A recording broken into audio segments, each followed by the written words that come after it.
Assalamualaikum, hai, selamat pagi, siang, sore, malam, hari Senin, Selasa, Rabu, Kamis, Jumat, Sabtu, Minggu, hari apapun, dimanapun kalian berada, jam berapapun, aku nggak peduli. Aku udah janji di video TikTok aku yang ini. Kalau kalian mau nonton silahkan cari aja, nama akunnya Salblaze seperti nama channel ini, oke? Aku udah janji kalau rame aku bakal ngebahas soal mitos IPA versus IPS. Ini isi dari video ini, kalau kalian mau skip silahkan. Oke yuk, nggak usah lama-lama, kita langsung aja mulai dari mitos yang IPS dulu, let's go! Mitos IPS 1. Anak IPS itu goblok dan nilai IPA-nya jelek. Enggak, tolonglah. Pintar itu bukan berarti kamu harus jago fisika atau jago biologi yang dimana makan, minum, tidur, berak, segala macam diurusin. Enggak. Anak-anak IPS itu ada yang lebih jago di bidang geografi, sejarah minat, atau ekonomi. Ada juga yang memilih IPS supaya bisa lebih fokus berorganisasi. Ada juga yang jago musik, olahraga, ekstrakurikuler lainnya, dan banyak banget deh. Oke, aku tuh nggak mau sombong, tapi kalau nggak ada buktinya, pasti nanti ada yang protes inilah, itulah. Ini rapor aku. Coba kalian lihat di nilai IPA-nya dan matematikanya tidak ada keburikan di sana. Aku jago di bidang IPA, tapi aku maunya masuk ke jurusan IPS, oke? Jadi mitos 1, ancur. Mitos IPS 2. Anak-anak IPS merupakan anak-anak yang mau masuk ke jurusan IPA tapi ditolak. Kalian tahu nggak? Aku ini dulu itu udah masuk ke jurusan IPA. Udah masuk kelas woi. Itu sekolahnya tuh ngambil jurusan sesuai psikotes kan. Karena IPA aku lebih jago, aku dimasukin ke jurusan IPA. Tapi kan aku nggak mau, aku maunya di jurusan IPS kan. Ya udah, aku diskusi sama ortu sampai ada drama ngambek-ngambek segala macem. Akhirnya kan dibolehin. Terus aku ngangkat kursi dan meja dari kelas IPA. Keluar, pindah kelas. Mitos 2, ancur. Mitos IPS 3. IPS itu nggak ada peluang kuliah dan juga kerja. Apa? Kau gila kah? Oke, aku mau minta bantuan dulu. Jadi aku mau tanya Bu, kalau pekerjaan di bidang mengurus data itu memangnya butuh jago di bidang biologi ya? Assalamualaikum Bu, aku mau tanya Bu.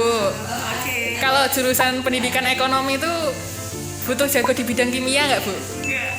Assalamualaikum Bu, halo. Lo kok tumben ramai Bu? Oh iya dong. Bu, aku mau tanya Bu, kalau jurusan geografi itu harus jago di bidang fisika nggak Bu? Harus. Ya Allah Bu. Kamu harus bisa mengukur jembatan, kemudian jembatan diletakkan di permukaan bumi supaya nggak roboh. Bu, kok nggak satu kubu sama aku toh Bu? Bantu aku bilang enggak. Harus. Udahlah. Soal kerja juga sama, kalian kira akuntan, psikolog, manajer, advokat, ahli hukum, jaksa, itu jurusan apa? Dan masih banyak pekerjaan lainnya lagi yang belum kusebutkan di sini, oke? Mitos 3, ancur. Mitos IPS 4. IPS itu malas. Oh my god. Mau kalian IPA atau IPS, kalau kalian anak rebahan, ya anak rebahan aja, sama aja. Itu tuh lebih ke sifat seseorang. Teman-teman sekelasku itu juga banyak yang ambis bro. Kalau ada tugas itu kita berusaha buat ngumpulin tepat waktu, dikerjain. Bahkan pas dulu sekolahnya masih tatap muka, waktu pelajaran matematika, teman-teman sekelasku tuh banyak yang pindah ke depan papan tulis. Kenapa?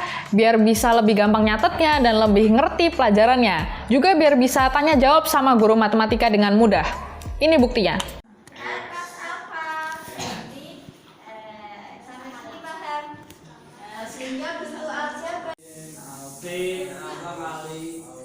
Jadi, mitos 4, ancur. Mari kita lanjut ke mitos IPA. Mitos IPA 1. Nggak ada anak IPA yang seneng sama pelajaran IPA. Nggak gitu ya teman-teman. Mentang-mentang pelajaran IPA itu susah, kalian pikir nggak ada yang suka sama pelajaran IPA? Nggak, ada kok teman-teman. Ada, betulan orang yang minat sama fisika, biologi, kimia, matematika. Jangan mual ya kalian. Waktu aku kecil, aku ngoleksi buku-buku tentang astronot, dinosaurus, golongan darah, fakta-fakta sains. Pokoknya IPA lah, buku-buku IPA. yang seru. Lah, terus kenapa nggak masuk IPA, Kak? Aku ngerasa IPS-ku itu kemampuannya rendah sekali. Makanya aku merasa tertantang untuk masuk ke jurusan IPS. Ayo nih, kayaknya menantang nih, kayaknya seru nih. Dan jebrot deh, jadi masuk IPS. Percayalah, ada kok orang-orang di dunia ini yang waras menyukai pelajaran-pelajaran IPA. Mitos IPA 1, hancur. Mitos IPA 2. Anak-anak IPA itu orangnya nggak bisa bersosialisasi, tertutup, dan nggak gaul. Woi, aku kan tadi udah bilang kalau ini tuh lebih ke sifat seseorang. Di sekolahku banyak kok anak-anak IPA yang rame, solid, gaul. Ada juga anak cowok yang fashionnya itu bahkan lebih keren daripada aku gitu loh. Ada yang jago musik juga, jago olahraga juga. Ada juga yang maksa buat berorganisasi meskipun tugasnya itu lebih banyak dan lebih ribet daripada jurusan IPS. Aku sendiri bukan orang yang lingkaran pertemanannya banyak. Di IPS juga ada kok orang-orang yang pendiam, guys. Jadi stop menghubungkan sifat seseorang dengan jurusan yang mereka pilih. Mitos IPA 2, hancur. Mitos IPA 3. IPA itu pelajarannya susah. Iya sih, ini no debat sih. Valid, no debat, no kecot. Tapi inget ya, sesusah apapun materinya, kalau kalian suka dan minat sama pelajarannya, itu pasti bisa lebih gampang untuk dikuasai. Dan yang kalian pelajari juga nggak bakalan sia-sia kok. Mitos IPA 3, hancur. Mitos IPA 4. Anak IPA kalau kerja penghasilannya pasti lebih dikit daripada anak IPS. Anak IPA itu yang jadi dokternya, IPS yang punya rumah sakitnya. Anak IPS yang jadi bos perusahaannya, IPA karyawannya.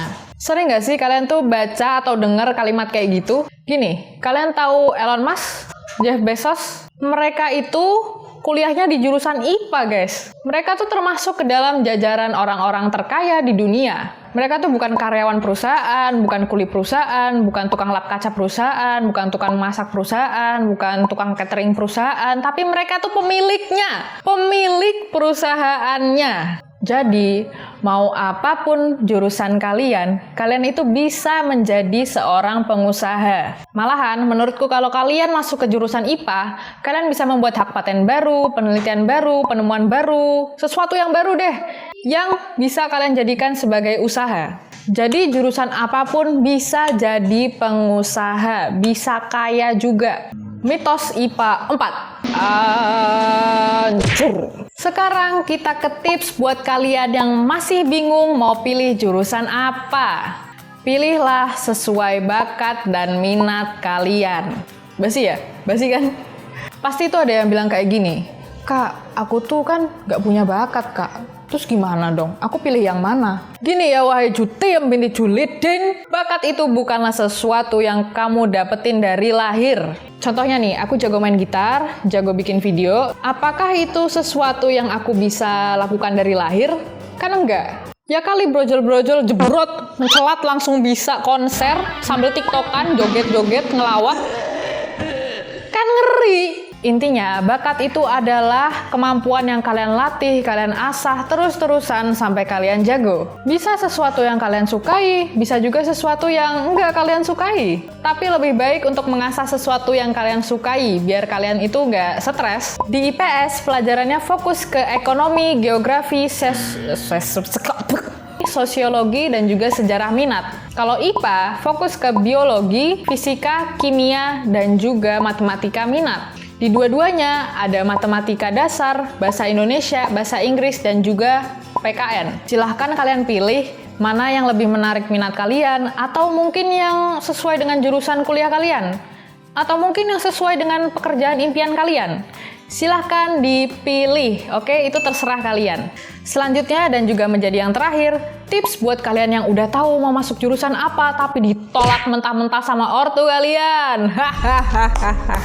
Aku mau sharing dulu nih. Keluargaku itu semuanya jurusan IPA. Begitu aku ngomong, Mak, aku mau masuk jurusan IPS dong, mamaku langsung kaget. Ya mungkin sebelumnya karena aku bilang cita-citaku tuh mau jadi astronot, ilmuwan, chef, bikinin robot yang bisa jadi babu buat mama. IPA semua. Dan juga seperti yang aku bilang tadi, aku suka ngoleksi buku-buku seputar fakta-fakta sains. Jadi begitu aku ngomong kayak gitu, kan kayak nggak ada angin, nggak ada hujan, mamaku terkejut. Akhirnya dibuatlah sebuah konferensi meja bundar sekeluarga. Aku bilang, aku kuliah minat di jurusan hukum atau manajemen. Ya waktu itu aku masih belum tahu mana yang aku pengen fokus dulu, mau hukum dulu atau bisnis dulu. Dan selama konferensi meja bundar itu, selama diskusi, ada yang bilang, jangan masuk IPS. Isinya itu anak-anak yang kurang pintar, yang ditolak dari jurusan IPA. Banyak yang mau masuk jurusan IPA, tapi kamu malah aneh maunya masuk jurusan IPS. Padahal kamu bisa masuk ke IPA, aneh kamu. Jurusan IPA itu lebih berpeluang untuk masuk jurusan apa aja. Kerja juga jadi lebih gampang. Memangnya kamu tuh mau jadi apa? Masuk jurusan IPS, mau jadi apa? Lihat sepupu kamu, dia jurusan IPA, tapi bisa masuk ke manajemen tuh. Intinya obrolannya tuh seperti itu. Nggak persis sih, tapi mungkin yang versiku ini sebenarnya sedikit lebih halus ya. Kan merinding aku. Aku ngebatin, ngapain pula aku 3 tahun belajar IPA, cuman buat 3 bulan ngebut untuk belajar IPS, biar bisa masuk ke jurusan manajemen. Kan stres. Aku pun bilang, aku udah mantap dengan keputusan aku nggak bakal nyesel, aku bakal tanggung jawab sepenuhnya sama keputusan aku. Setelah itu, selama diskusi, keluarga masih belum setuju aku masuk jurusan IPS. Dan sebagai anak SMP yang masih labil dan emosional, ya aku ngambek dong. Aku bilang, kalau nggak masuk jurusan IPS, aku nggak mau belajar. Peduli amat nilainya 0, remedial nggak naik kelas, bodoh amat. Peduli amat. Kalau aku pikir sekarang itu tuh kayak drama banget gak sih?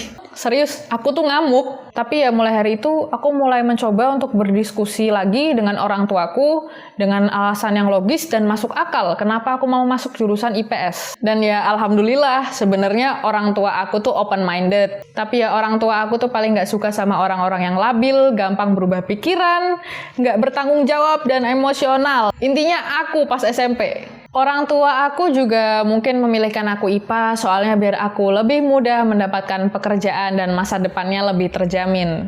Dan setelah dibolehin, aku seneng banget dong. Sesenengnya. Waktu di jurusan IPS, aku berusaha keluar dari zona nyaman aku. Aku tuh sebenarnya lumayan pemalas. Kayaknya semua orang tuh sebenarnya lumayan pemalas sih. Nah, aku udah tingkat akut lah. Waktu itu aku dapat tawaran untuk ikut Olimpiade Ekonomi. Ya aku ikut dong. Alasannya nih, 1, aku pengen dapat hadiah lombanya. 2, aku pengen gampang masuk kuliah. 3, karena ortuaku itu orangnya sangat akademis, aku pengen ngebuktiin mereka kalau aku itu bisa menggunakan otakku, bisa membanggakan mereka juga. Dan aku dapet deh. Juara 2, Olimpiade Ekonomi Al-Azhar, dan juara 1, Olimpiade Ekonomi sekota Semarang. Tapi sayang banget 1000 sayang, aku masih kesel, tiba-tiba nggak ada angin, nggak ada hujan, corona, COVID-19 menyerbu dunia ini. Intinya aku nggak bakalan nyesel masuk ke jurusan IPS, sedetik pun nggak bakal. Selama 3 tahun ini nggak ada penyesalan sama sekali. Jadi kalau kalian mau masuk ke suatu jurusan tapi ditolak sama ortu, oke lah kalian ngamuk sehari 2 hari. Oke, aku ngerti perasaan kalian. Cuman seterusnya ya diskusiinlah baik-baik dengan alasan yang masuk akal dan logis. Kenapa kalian mau masuk jurusan ini? Nanti kalian bakal kerja apa? Jurusan ini bisa kerja apa? Gitu loh. Buktikan kalau kalian itu anak-anak remaja yang udah mulai dewasa, bisa berpikir dan bisa bertanggung jawab dengan pilihan kalian sendiri. Bilang juga sama ortu kalian kayak gini, "Mah, Papa, mungkin aku nanti bukan orang paling kaya di dunia ini, tapi seenggaknya aku seneng menjalankan pekerjaanku. Asal nggak melanggar aturan agama kalian loh ya." Kebanyakan ortu tuh ngerasa kalian tuh kemarin masih bayi, tiba-tiba udah jebrot, udah remaja aja, kalian tuh masih bocil yang butuh perlindungan gitu loh. Buktiin deh ke orang tua kalian kalau kalian itu sudah makin dewasa. Oke, segitu aja video aku kali ini. Kalau kalian suka sama konten #bacot yang ini, komen deh, komen. Kalian pengen selanjutnya aku membahas apa? Misalkan cara supaya lebih pede di depan umum, di depan kamera mungkin, pendapat aku tentang bullying misalnya, feminisme, apapun itu deh. Tulis di kolom komentar di bawah ya teman-teman, kalau kalian mau request. Jangan lupa dislike, hate, dan unsubscribe kalau kalian nggak suka sama video ini. Dan sampai jumpa di abad berikutnya. Bye.